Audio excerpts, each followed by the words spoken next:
Okay. Good evening and welcome to the April 6th, 2022 meeting of the Hamilton Zoning Board of Appeals. Our agenda is as follows.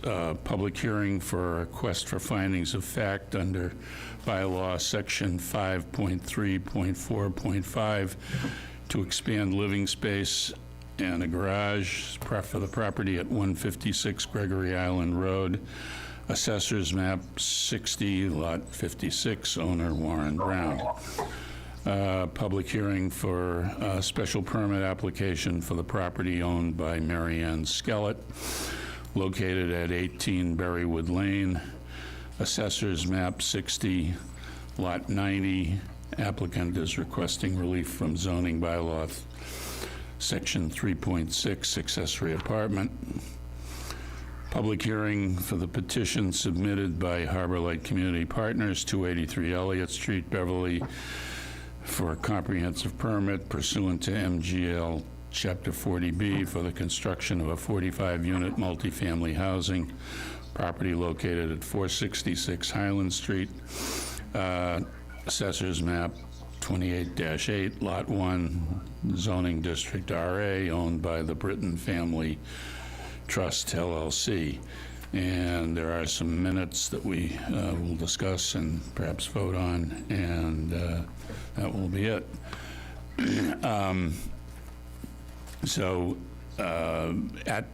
At the meeting here, I'm Bill Bowler, I'm the chairman. Then we have Bruce Gingrich and our associate member, Stephen, it's been a long time. DeRocher. Yeah, okay.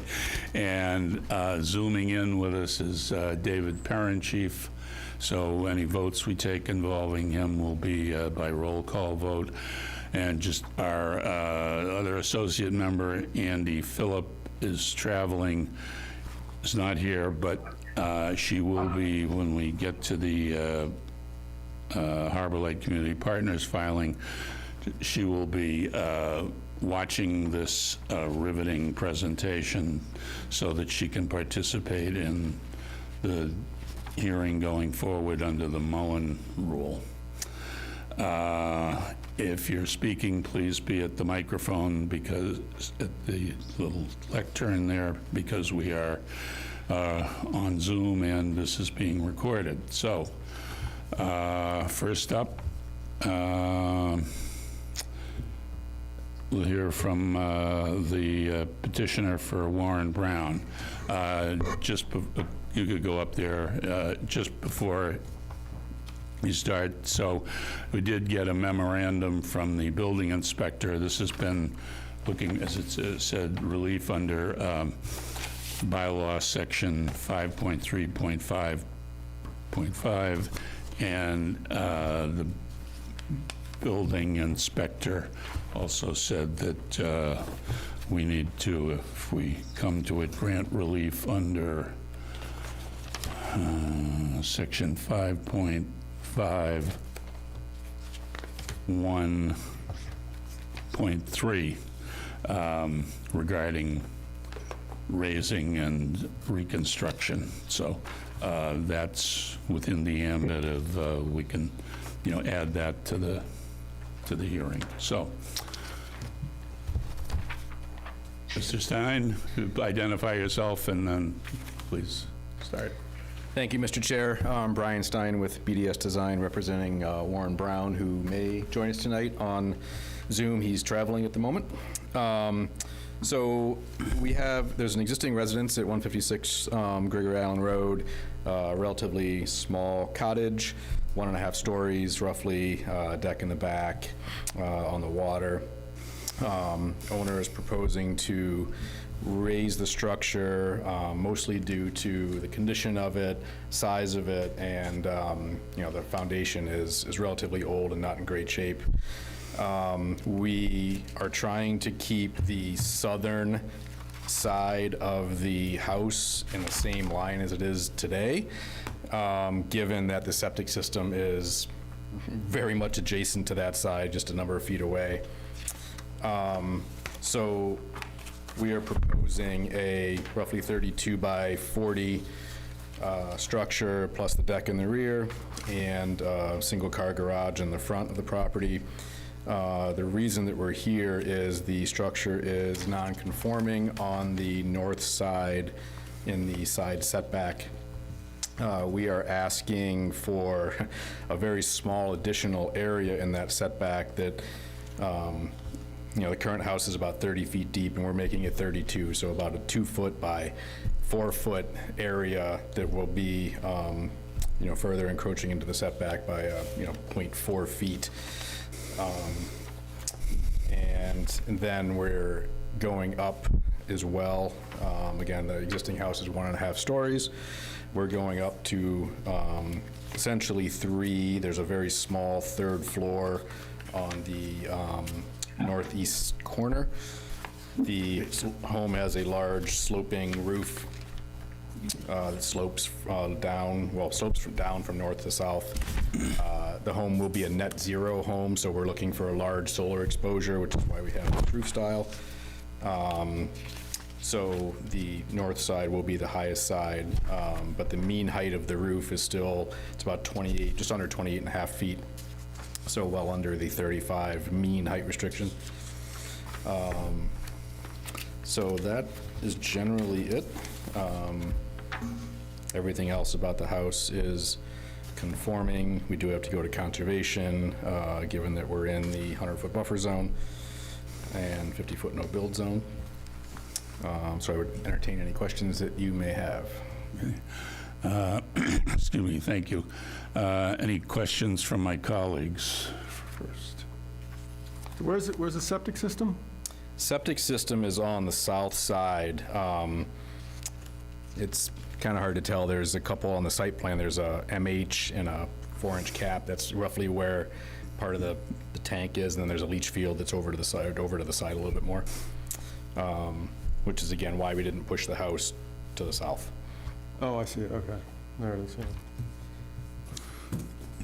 yeah. Any other questions from my colleagues? We got a letter from the town on that, right? I'm sorry? We got a letter from the health department with the septic, regarding the septic. I don't, we got something from the building inspector. I don't think we got something from the health inspector. But I guess for the file, we'd want a letter from the,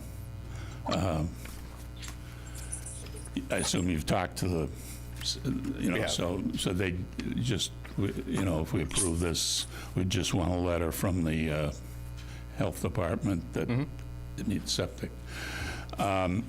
So my question, my two-part question, how close to the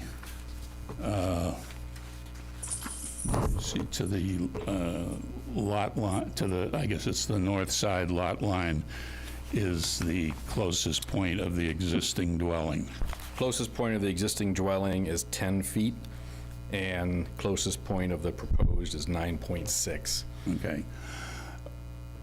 Well, two questions. First of all, procedurally, that does make it a variance, and since this was filed as a Special permit. since this was filed as an extension of a non-conforming use, I'm not sure that we can, the procedurally, the notice requirements can be expanded to include a variance. It's actually a special permit, Bill. Yeah, but it's, Given the Belalta case of 2019, it's a special permit. okay, okay, so the second part of my question or discussion is that, That's 15. That's for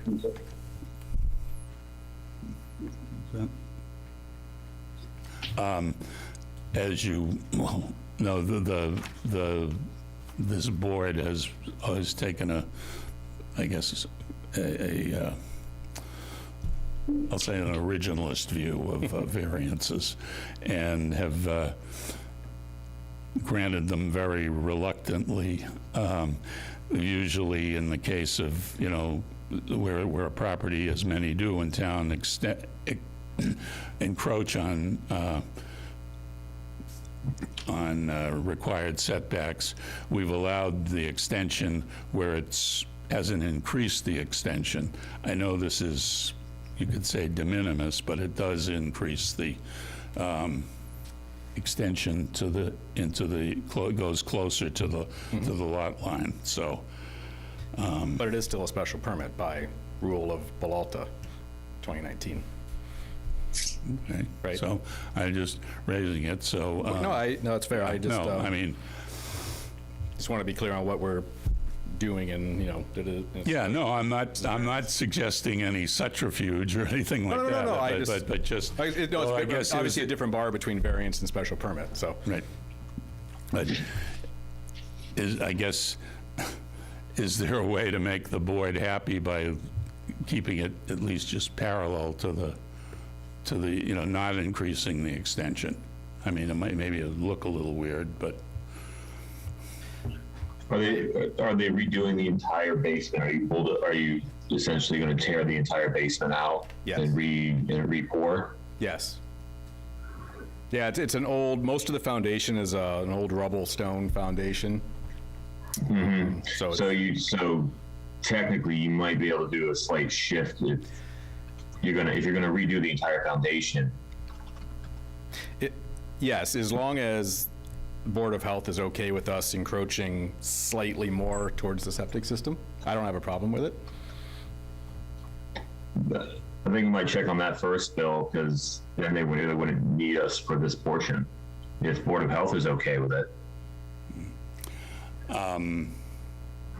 Okay, that would require, which I know we would have to continue this to the next meeting if that's. I mean, I'm amenable to that if you and your clients are. I mean, I know. Yeah, I don't have a problem with that. We're going to conservation later this month anyway, so Okay. we have that time. Increase the. I'm not saying yay or nay, but I'd like to hear from, you know, if it could be kept to no greater than the existing. Dimensions. Encroachment, then that would make me happy. And what's more important than that? To make the chairman happy. So It's does basically that sound like a plan? Do you have any a questions? or- 6-inch shift to the south. Okay, Right. okay. Any other questions? Are there any questions from members of the public here or members of the Zoomiverse? And there's no issues from the neighbors since this will be a much taller structure. There's no complaints coming in that we need to worry about. As far as I'm aware, there's been no input, yay or nay from. Awesome. All right, just wanted to check. letters. So, okay, then we will continue this hearing to, I believe it's May 5th, our May 5th meeting, and you'll just let us know what the outcome is of your discussions with Concom and Board of Health. And yeah, from Board of Health, we would like I'd like just a letter for the file that, yeah, this is okay. That's fine. Okay? Okay. Thank you. Great, thank you. So the hearing's continued to May 5th.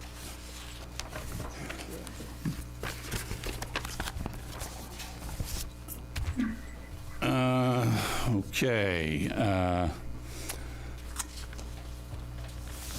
Next, application of Mary Ann Skellett for 18 Berrywood Lane for accessory apartment under zoning bylaw 3.6. So, please identify yourself and tell us what you'd like to do. Good evening. Give me one sec. Sorry. Good evening. For the record, my name is Bill Nolan from Savoy Nolan Architects, here representing Mary Ann Skellett of 18 Berrywood Lane. My first meeting in a while in person, so forgive me if I'm a little rusty. Yeah? Yeah. Yeah, I got out of my sweatpants for, you Right, know. yeah. So I know you have these, I brought some visuals as well. I don't know if people on the Zoomverse can see them, but I'll try to be brief. We're actually just looking for an addition for an accessory apartment under 3.6 of the zoning bylaw. This is the existing property here at 18. Dwelling is right there. We're looking to build to the north portion of the lot right here, proposed structure. I don't know if you'll be able to see these, but you have these in your package. There's some just pictures of the existing front facade. We're looking to build, if you're looking at it from the street to the left, it'll be a single-story structure from the street facade, although due to the topography of the land, it's got a walkout basement in the back, so it'll be 2 stories in the back. It's an existing existing 4-bedroom house. And I'll fast forward to the proposed, what we're looking to do.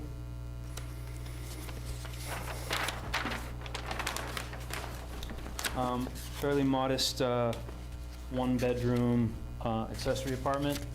The intention is Mary Ann's mother is going to be living there. It's an in-law of sorts. So there's an existing farmer's porch that goes about 3/4 of the way down the building, and then there's a planter to the left. We're proposing to remove that planter, extend the porch down, and create an entry area with the door facing to the side, per the regulations, into a small entry room. There's a fairly good-sized bedroom in the front left corner of the proposed structure, a single bathroom, a small kitchenette, and just an open living area. It's pretty straightforward space. And you can see we've carried the roof across. It goes deeper than it goes deeper towards the back than this roof would allow. So we have a gable rotated on the front to match the pitch of the roof. It's the same pitch as the roof and kind of matches the character of the house. And then we rotate it 90 degrees, forming a gable going out into the back. So from the street, it will look like it blends in with the existing house. And the basement is just, again, a byproduct of the topography. They weren't looking for any additional basement, but we got to put a foundation down there. So it's kind of a byproduct of the space. That is not directly accessible from the unit above. They'd have to go through the house, but it is accessible through the existing basement. I believe it's going to be left unfinished as their existing basement is. And, oh, sorry, I'm jumping around a little bit. The other, in the back, we are proposing an extension of the deck in this area to connect back to their existing deck. So Mary Ann's mother can access the deck, the exterior space, and also the backyard via the stairs. And I think that's the extent of my presentation. Happy to answer any questions. Okay. Before we get into questions from the board, I didn't see in the package, the bylaw calls for written verification from the Board of Health that the sewage disposal system shall have sufficient capacity to accommodate the apartment within Title V. I assume you've talked to the health department? Yeah, and we did get that letter. I believe it was my associate put the package together. I thought she had put it in there. Okay. I thought I saw that, yeah. Yeah. Is it, okay, just so it's in the package, Yeah. okay. Then, maybe I'll just quickly go through the requirements of the bylaw. We can tick them off and then take questions from the board and the public. So this is under 3.6.4 requirements.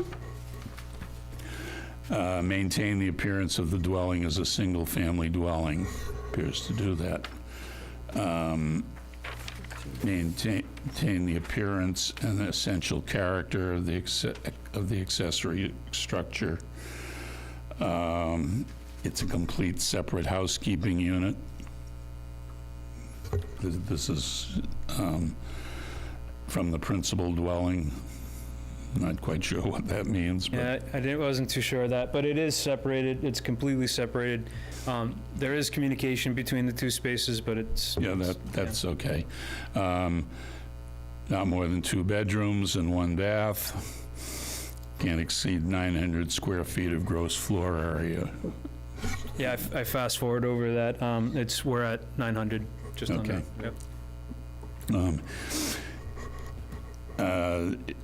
Can you just point where the Oh. outside entrance is on the, it says, Yeah, so the outside entrance to the building is here in the corner with it facing perpendicular to the street. yeah, the bylaw says, any new outside entrance shall be located on the side or rear unless the board deems otherwise appropriate. I would argue that this is the side. Yeah, Yeah. Okay. it's a side, tucked in.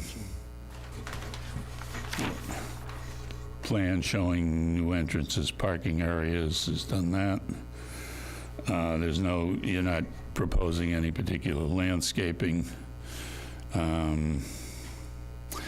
The apartment, and just, you did submit a deed, and just for the record, the entire complex, if I may use that word, is, stays in one ownership, so you can't condominiumize it or anything like Sure. that. Yep.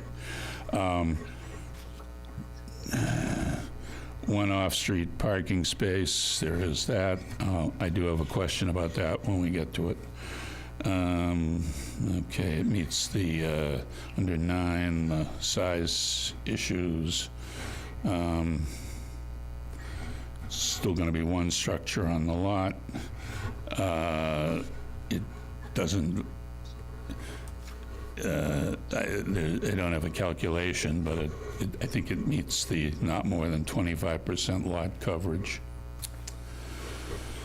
The owner's going to reside in the property. Yes. And we discussed the Title V and no new utility services.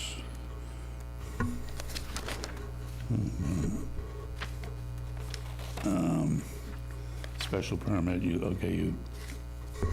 have identified which dwelling unit will be owner occupied. It'll be the primary dwelling, The main house, yeah. correct? Recorded at the Registry of Deeds. No more than 1 apartment on any lot. There's only 1. And that's basically it. Hey, Bill, And- real quick. I'm sorry? Real quick on something. You'd said the new apartment will be separated from the house, but I'm looking at the plans and you have a Murphy bookshelf that goes to the office. Now, my understanding is Murphy bookshelves are also doors that can allow access to other parts of the house. Yep. So it's technically not separated. You said it was separated and only accessible through, from when we first started talking, I think it was the second issue we discussed, is this a separate unit completely? Yeah, so that would- it does have the Murphy bed. As I stated that there was some communication between the two structures. The intention is for family to be living in here, so that's something that they asked for, but that would be a locked door or a lockable door. It could be a lockable door.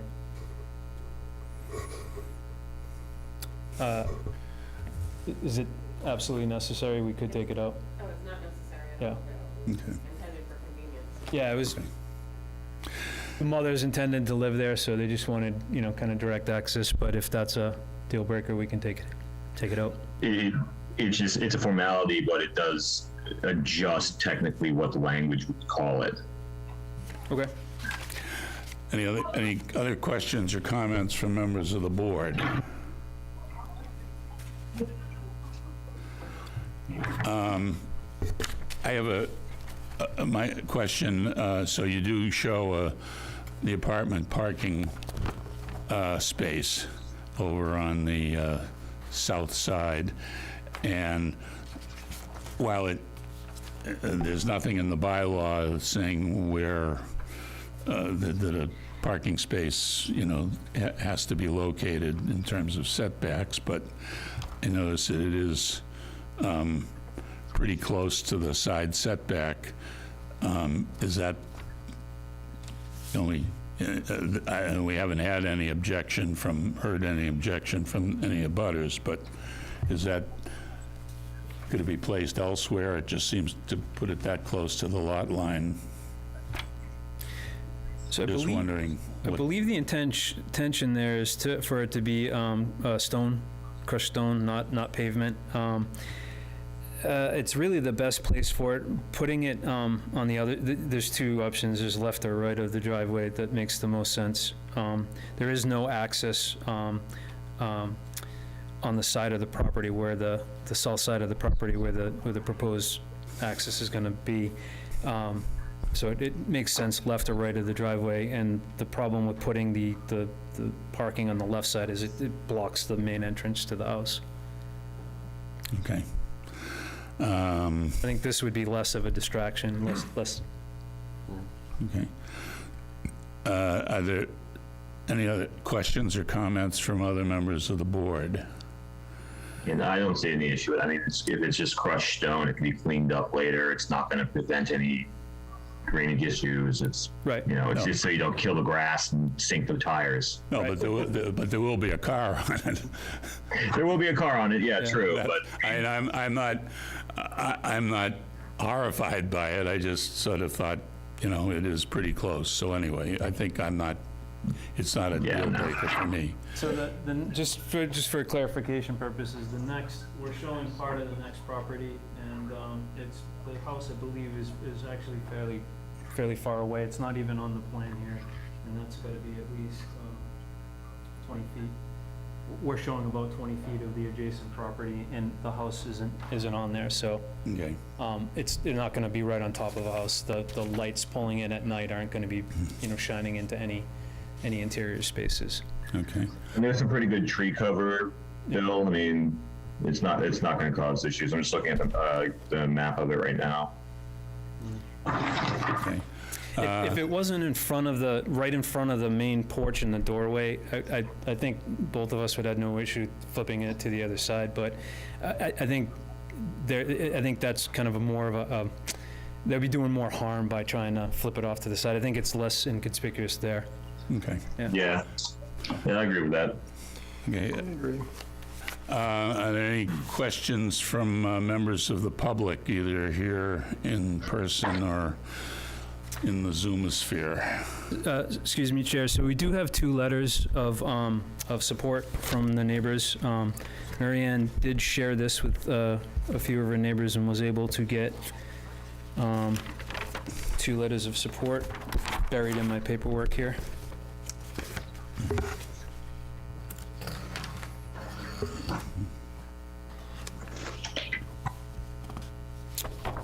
While I find those, though, if Yeah, okay. there's anybody else. David, do you want to just, so we're clear, would you just restate your comment on the pass-through and what section of the bylaw it refers to? You got me scrambled back now. Hang on. So the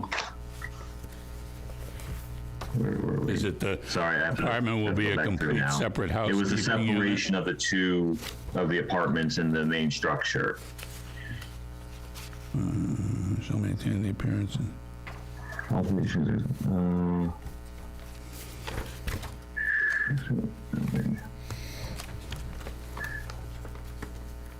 3.64 separate housekeeping. So what was that? The apartment will be a complete separate housekeeping unit from the function as it separates the unit from the principal dwelling. So 3.64, section part 3.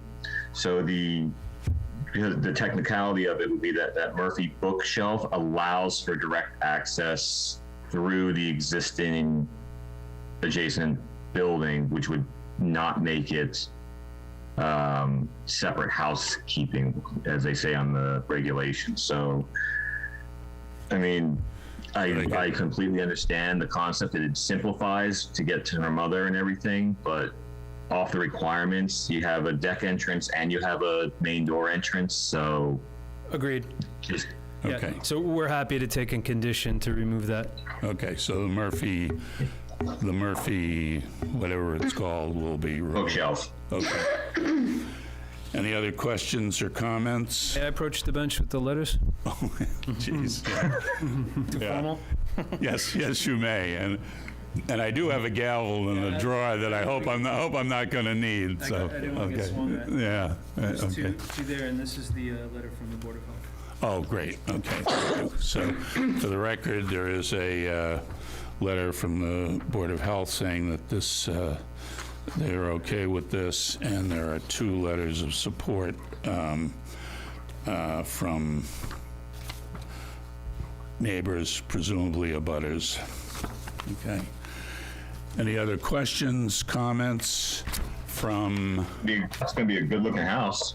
yeah, okay. Thank you. Questions, comments from the board or members of the public?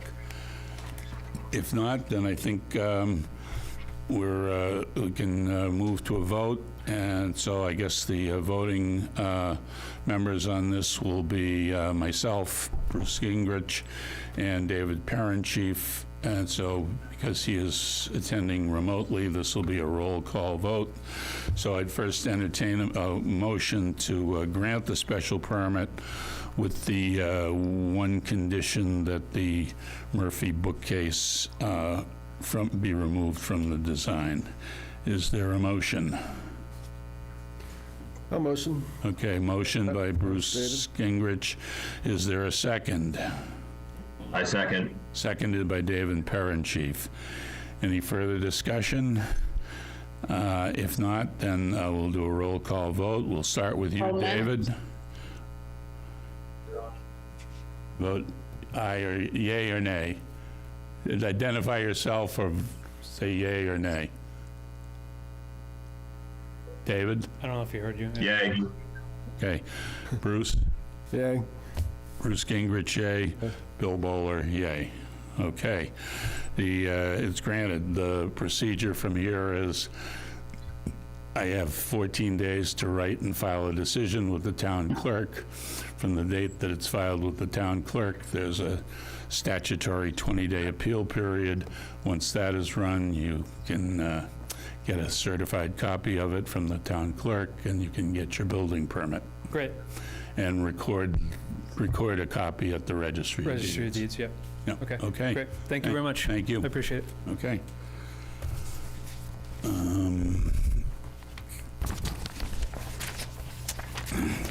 Bruce, could you hand those to Patrick and see that those if you could get in the file? Thank you. Okay. Next, we have the public hearing petition submitted by Harbor Light Community Partners, 283 Elliott Street, Beverly, Mass., for a comprehensive permit pursuant to MGL Chapter 40B for the construction of a 45-unit multifamily housing. The property is located at 466 Highland Street, Assessors Map 28-8, Lot 1, Zoning District RA, owned by the Britton Family Trust, LLC. As I said at the beginning, our member, associate member Andy Phillip, can't be here tonight. She will be viewing this tape so that she can participate in the hearing going forward under the Mullen Rule. Before we get going with the applicant's presentation, we also have special counsel from Koppelman and Page, Attorney George Pucci here, and I think it would be useful for the board and those folks watching to give us a brief, and I emphasize brief, primer on Chapter 40B and what it is and what the Board of Appeals can and can't do. So thank you, George. Thank you. Good evening, Mr. Chair and members of the board. My name is George Pucci. I'm actually from the law firm formerly known as Copeland and Page. We are now KP Law, PC. I'm an old guy, you know. But thank you for having me tonight. It's good to be with you. And I will be very brief in my comments. You had got sort of a test run last year. I was here before you before, and you had another 40B project, which you acted on efficiently and ended up in approval with conditions. So you know the overall procedure that's involved in this. For new members, though, I can specify, the main thing is you're going to sit in the shoes of other boards, local boards and committees for anything that would be within the jurisdiction of one of those committees under the local regulations. So you want to keep that in mind. Good news about 40B is you have 6 months to complete the public hearing from tonight. So even though you have quite a burden of all the regulations that you need to consider whether to apply or not, you have a fairly good amount of time to do that if you act, in a reasonably expedited manner and don't miss a lot of meetings and things like that. It's not black magic. There's a statute, Chapter 40B, sections 20 to 23. There's a detailed set of regulations, state regulations, that apply the statute. So a lot of the questions that may come up that you have during this process are actually addressed right in those regulations. Main focus for you will be to see if you can condition this project consistent with local needs. So local needs means, you can't make up new rules and regulations to apply to a 40B project. You have to look at what would apply. You have to examine what waivers the applicant is seeking that would enable the applicant to build this project. You have to analyze that, hear evidence on it, and determine whether or not to grant those waivers, and if so, the extent to which you're going to grant waivers. Ultimately, your decision is going to be, can we condition this project so that it is consistent with local needs in terms of compelling, health, safety, site design concerns, anything like that that would normally fall within the ambit of your regular permitting process. If you end up determining that you can't do that, you would have the opportunity to deny a comprehensive permit.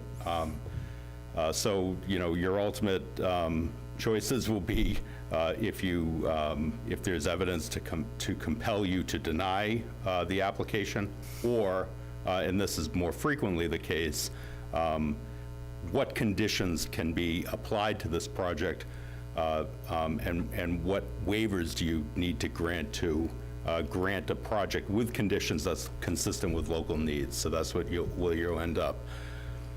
You have quite a bit of resources available to you in the 40B process. So you will have the local boards and committees are able to comment to you. You'll take those comments in. People like a town engineer, a building inspector, anybody like that that has some relevant input concerning this project, you can hear from them and take their comments into consideration.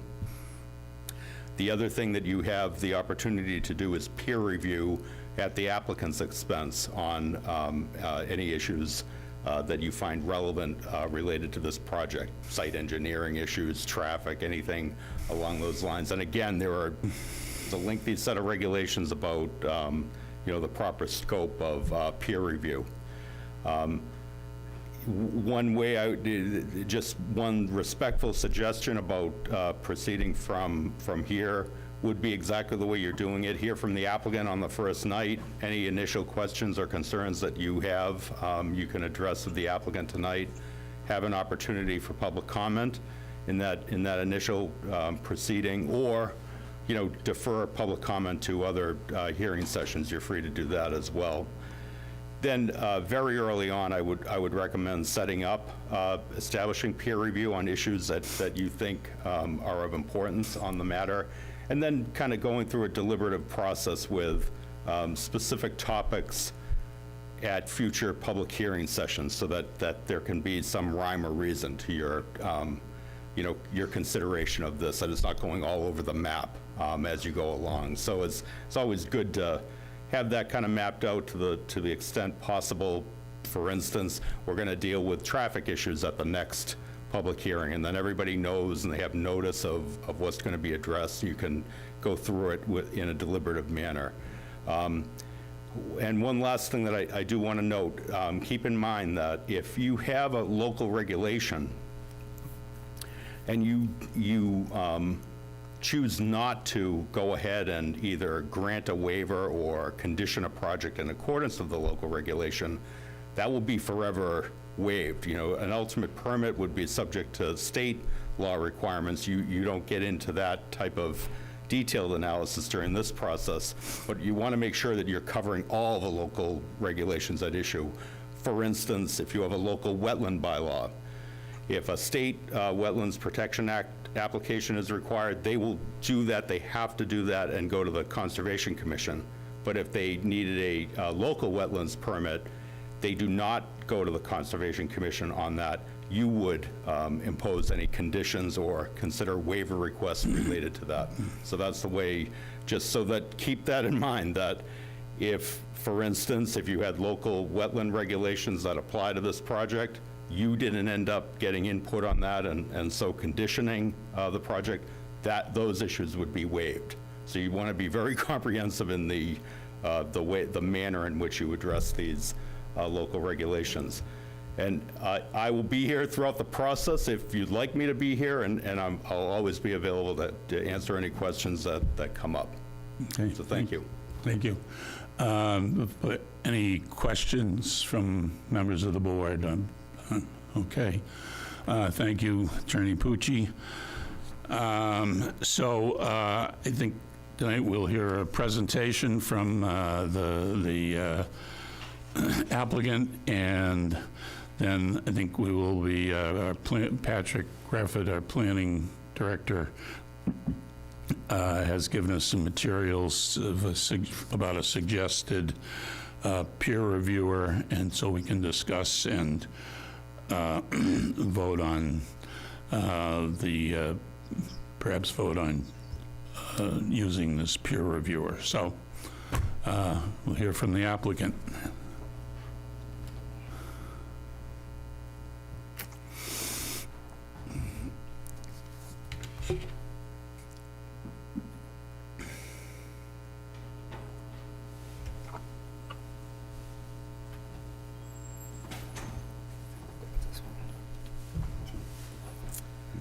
Well, thank you, Mr. Chairman, members of the committee. It's nice to be back in Hamilton Town Hall. Spent a lot of quality time in this room and expect that will be ongoing. So my goal will be to make the chairman happy, as I heard earlier, and I'll make my best effort. So quick summary about the project. I believe everybody has... Just please identify yourself for the record. Thank you. Sure. My name is Andrew DeFranza. I'm the Executive Director of Harbor Light Community Partners. We're our nonprofit community development corporation, headquartered out of Beverly. I live in Beverly.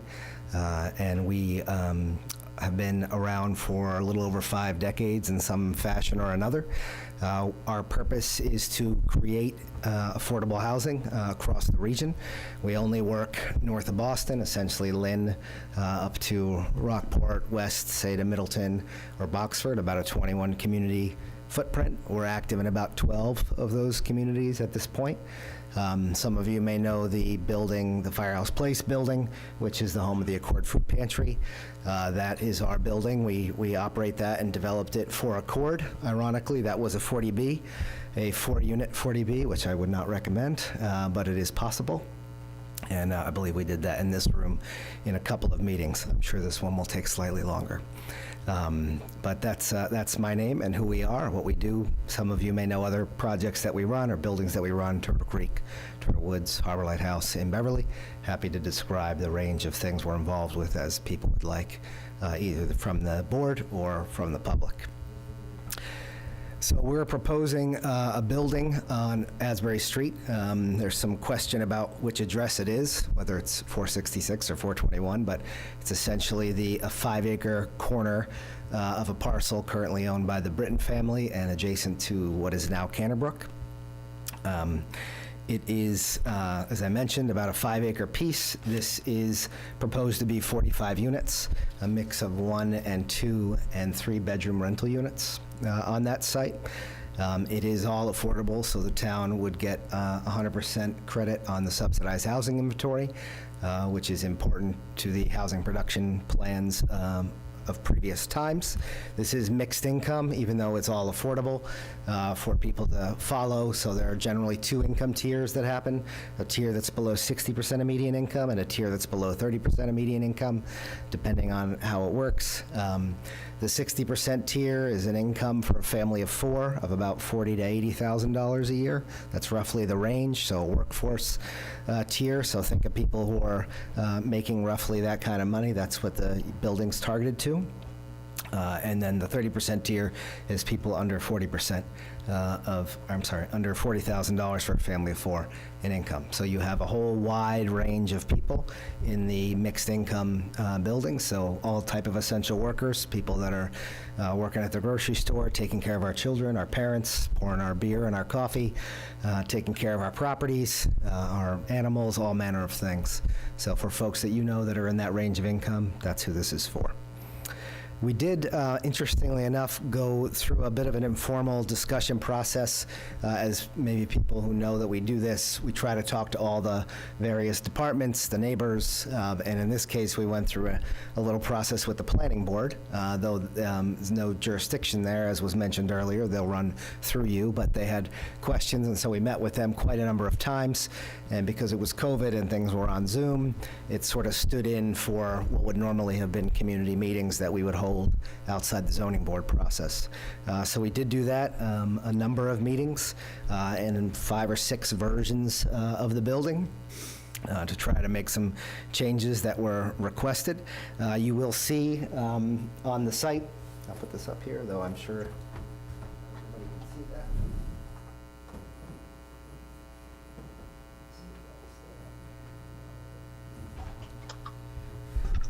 So you'll notice on the site, the 5-acre piece, as you're looking at it from Asbury Street, we made a number of changes. Originally, it was 3 stories, and after feedback from the neighbors and the board, we lowered it to 2 stories and pushed some units into the basement at the back. We also rotated the building away from the lot line to the right near Canterbrook, and we moved the entrance, I think, 3 or 4 times, and now you'll notice it's on the far left to accommodate all of that. As I mentioned, it's 45 units. You'll notice that the septic area is to the far left and top, and there's a playground and some outdoor gardening areas also to the left, parking into the front, and landscaping between the parking lot and the street, and between the side where Canterbrook is located. We did, as I mentioned, talk to police, fire, DPW, and I believe the water department. Concom, I noticed, also gave some comment, though this is not in any wetland jurisdiction. They had some feedback, which I believe is probably in your packet, a number of questions they had and concerns, and most of those are things that we're perfectly happy to do. I believe the only waiver that we're seeking, though that I reserve the right to be incorrect, but I'm pretty sure, is a waiver for use, because there is no multifamily zoning in this area and in most of the town. So the main waiver we are using is a use waiver. We attempt with all of our stuff to not request waivers that we don't need. And if we can do it, like in this case, stay outside of any other waivers, we will always endeavor to do that. So this is now 27 feet tall, so below the 35-foot height limit for a single-family house. We did try to push it over to the side, so from the front yard to the street, this is about 135 feet from the building to the property line on the front, 88 feet on the side, and the distance to the nearest 2 houses on the right is 158 feet and 175 feet, respectively.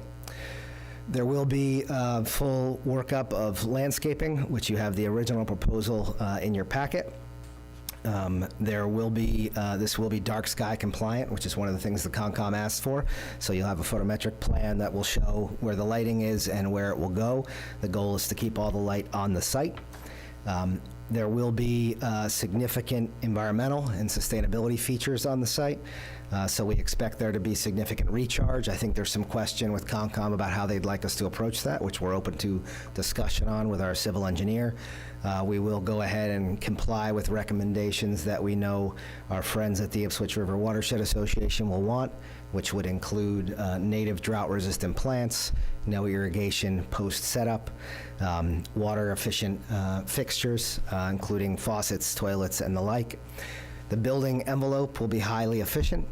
This will be using electric heat pumps, and we expect to be able to get a good bit of solar on the building, and we're preparing for that accordingly.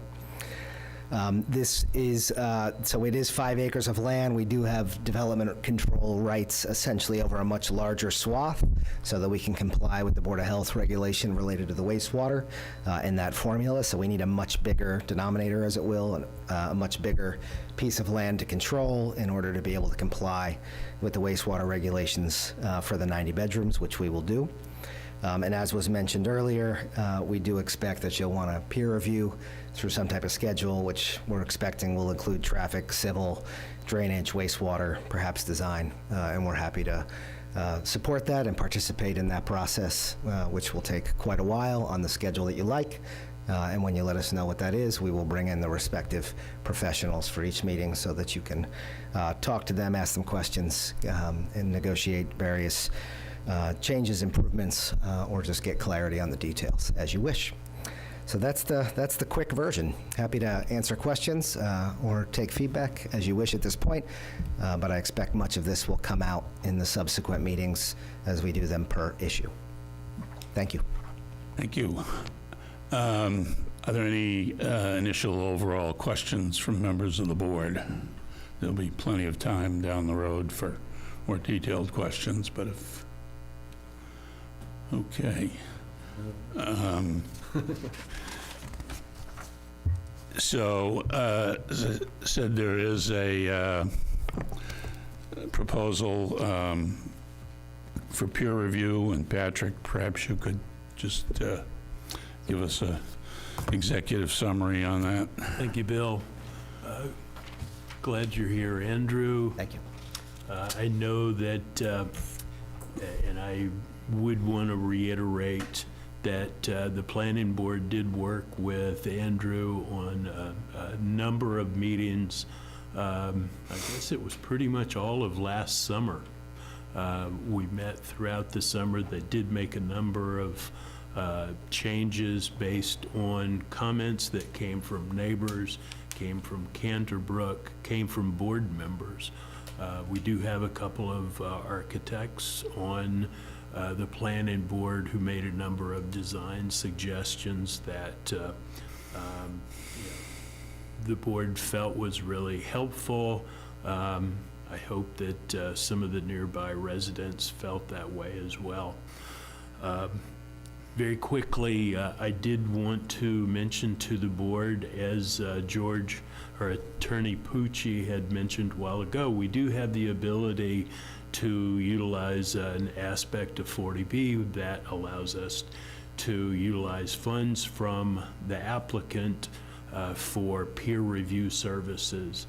I have selected a company to bring forward to you. They're not a large company, they're not a small company, but what I like about them is that they are large enough, and the company's name is GM2. They're headquartered in Glastonbury, Connecticut. However, they have offices in Medford, offices in Amesbury. Their president lives in in Andover, so he's very close by, and I'm sure would be very happy to attend some of the meetings. But that firm has a strong capacity for multidisciplinary abilities. They can do traffic evaluation, they do drainage, they do civil, they do public works kinds of things, public access, vehicular access. They evaluate septic systems as well as wastewater management systems as well. So to me, the sweet spot that you really want to pursue is getting firms that are large enough to have the ability to do what you need, so you don't have to have multiple contracts, but small enough to have an overhead that's not out of control the way that some of them are. So this is a firm that I have had experience with over time, not in a number of years, but they do now have structural engineers and some other environmental facets as part of their firm as well, that should we need that kind of assistance, they'd be able to provide that to us. So I have discussed, Virginia, I think I need to mute you if that's okay.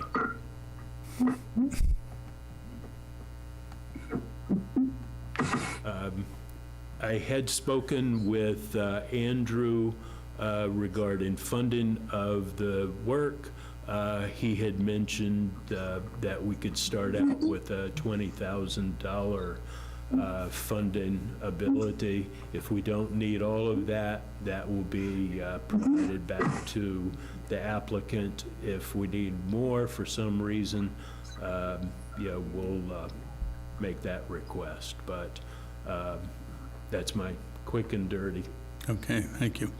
Any questions about the GM2 from members of the board? I looked at the materials. They certainly seem to have a comprehensive background. Looks like they could do the job. So I would entertain a motion to appoint, I guess, the GM2 Associates, Inc. as the peer reviewer for this project. Is there a motion? Motion. Motion by Bruce Gingrich. Is there a second? I second. Second by David Parentchief. Further discussion? If not, roll call vote. First you, David. Aye. Bruce. Bruce Gingrich, aye. Bill Bowler, aye. Okay, so we've appointed them. So I think my suggestion for how we go starting from here is there'll be plenty of time over the coming hearings, months, for public input.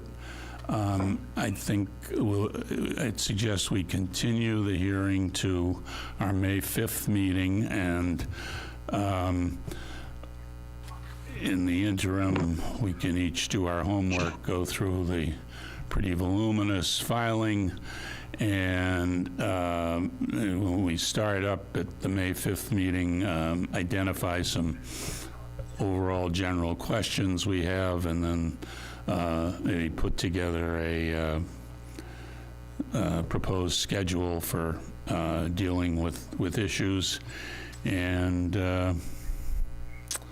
go forward from there. Does that sound like a plan? Excuse me, Mr. Chairman? Yes.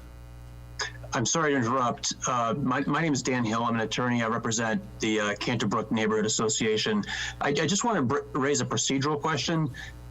Normally, zoning boards at this very early stage of the process would consider if there are any safe harbors that might apply, because you only have 2 weeks to assert a safe harbor if there is one. And I don't know that there is, but I just thought I'd raise that point and ask the question, because someone did mention that the zoning board granted a 40B permit this year or last year. And so if you actually added 14 units of affordable housing in the last 12 months, that would be a safe harbor. So again, I don't know if that's the case, but I just wanted to raise that and ask the question if there is a safe harbor that might be applicable in this case. Good evening, Attorney Hill. Again, this is Patrick Greffett, Director of Planning and Inspections. As was mentioned earlier, the ZBA did permit a 10-unit project. I believe that was December the 9th, in fact. But again, that was for 10 units. Our threshold, Dan, I believe is 14. and we didn't quite make the cut. Well, did you add, weren't there some units at the Willow Street project, or has that not happened? That is in construction, but it's nowhere near occupancy. Or was there a permit issued for that project? There was a building permit issued for it, yes. Yeah, normally the affordable units count as of the permit issuance, not the occupancy. So if those, I think there are 9 affordable units, if I'm not mistaken, at Willow Street. Those 9 units, if they were created in 2021, those would be added to your inventory in 2021. And there may be a safe harbor if you have the 9 plus the 10 with the 40B project. They were not created under 40B. It doesn't matter. If it's an affordable unit that's subject to a restriction, I mean, maybe it's not, but my understanding was that those units were intended to be affordable housing units that would apply to the town's subsidized housing inventory. So if that's the case, and they were created by a permit, then they're eligible to be counted. And again, those units would be added to the inventory with the 10 40B units. That would get you over the 14 unit threshold. I'm going to call on Mr. Pucci to address the issue.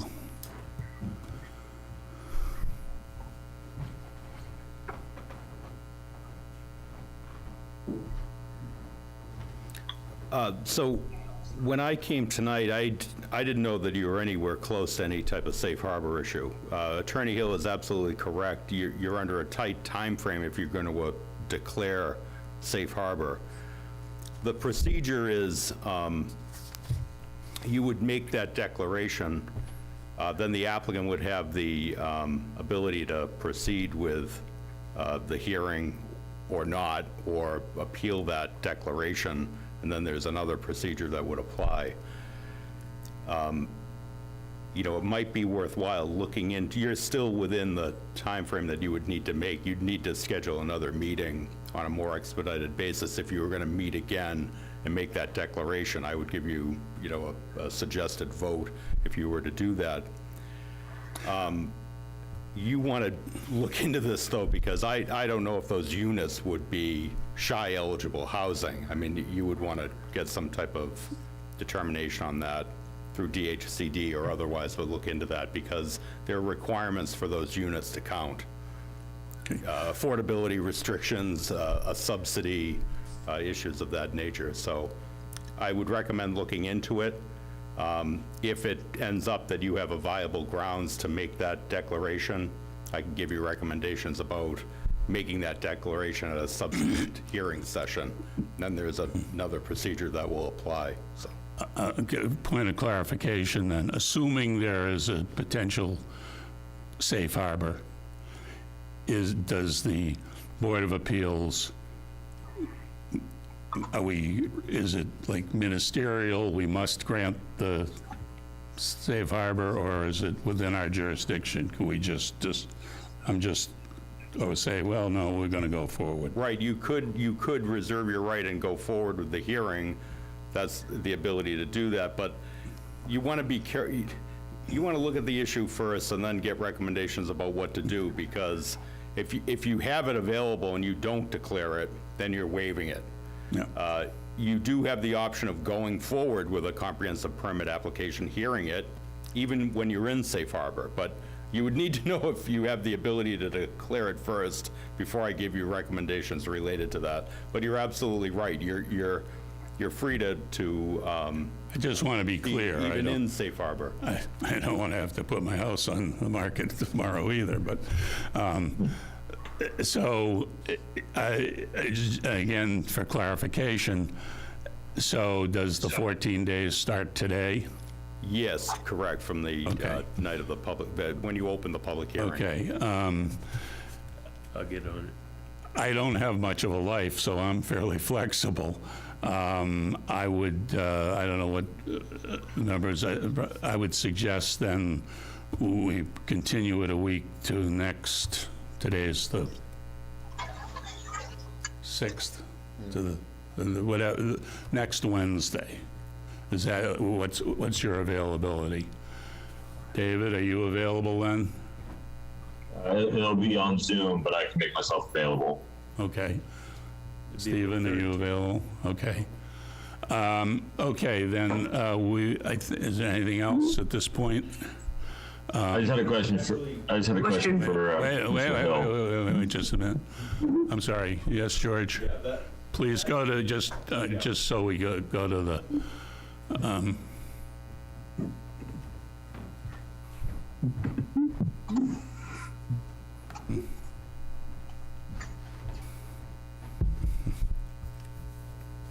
I just have a problem with that night. okay, This is, you're going to want counsel here for that. oh, absolutely. Yeah, you're good with that, right, Dan? If they schedule within the 14 days from tonight, Yeah, it has to be within 14 days. from the open of the public hearing. I just want to Correct. check with you. Well, we have them live.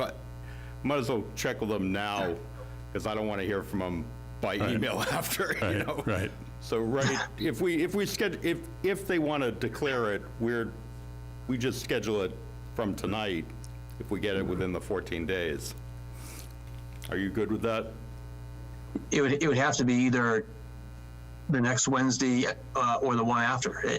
Yeah, no, right? I'm not asking that, I'm just asking you, that the board is amenable to doing due diligence Right. pursuant to the issues and concerns that you raised tonight. I'm not saying that they're gonna end up declaring safe harbor, but I just, because they are agreeing in good faith to look into what you raised tonight, I just want to make sure you're good, that if we continue within this 14 days, that would, if they end up wanting to declare it, that satisfies the concern that you raised. Yeah, that's all I wanted to know is, I agree, it needs to be researched. I don't know the answer myself, so I think over the next week or so, we should be able to find that answer, and hopefully the board can pick a date when you're available, George, and have that meeting. It could be a very short meeting. Right. Thanks, Dan. So I just wanted to know too, Mr. Chair, I had no idea that you were anywhere close to safe harbor. If I did, you know, I would have given you some written advice with respect to that. So what I would recommend you do is, you know, the concern is raised, and as you would anticipate, with 40Bs can be very, people can become, you know, somewhat assertive with regard to 40Bs. So it is good, if for no other reason, for, you know, public perception for the project, if you do look into this issue, you know, determine whether or not there's a good faith basis to make that declaration, and then if there isn't, then you're public on that, and nobody's raising questions later about your process. Sure. Process is very important Sure. in these. So I would just want to make sure I'm available for whatever night you're going to put on as sort of a Well, placeholder. the suggestion is next Wednesday. Does that work for? So someone just Yeah. put a message in the chat, Concom meets on the 13th. Well, we can work that out. I mean, How about the 12th? 12th? Fine with me. Are you available? Are you available on the 12th? Can you look at the town calendar, Patrick, please?